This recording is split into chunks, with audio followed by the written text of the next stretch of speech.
భారత star wrestler Vinesh Phogat పెరిగిన బరువును తగ్గించే క్రమంలో చనిపోతుందేమో అని భయం వేసిందని ఆమె పర్సనల్ కోచ్ ఓలర్ అకో సోషల్ మీడియా వేదికగా వెల్లడించారు. పారిస్ ఒలింపిక్స్ 2024లో వినేష్ పొగాట్ ప్రయాణాన్ని గుర్తు చేసుకుంటూ భావోద్వేగానికి గురయ్యారు.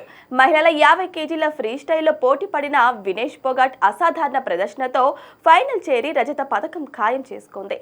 కానీ చివరి క్షణంలో 100 గ్రాముల అధిక బరువుతో అనర్హత వేటు గురైంది. దాంతో ఆమెకు ఏ పథకం రాలేదు.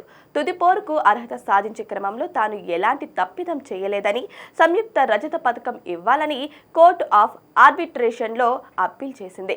కానీ ఆమె అభ్యర్థనను కోర్టు తిరస్కరించింది.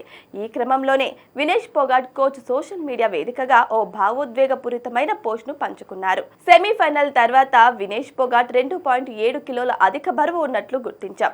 1:20 నిమిషాల వ్యాయామం తర్వాత కూడా మరో 1.5 కిలోల బరువు అధికంగా ఉంది. దాంతో మేము మరో 50 నిమిషాల పాటు వ్యాయామం చేయించాం.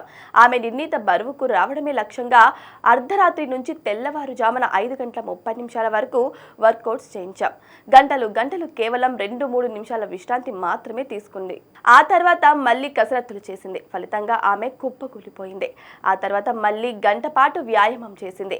నేనేదో ఆమె కష్టం గురించి చెప్పడానికి ఈ పోస్ట్ పెట్టడం లేదు. తనను చూస్తే ఆ రోజు నిజంగా భయం వేసింది.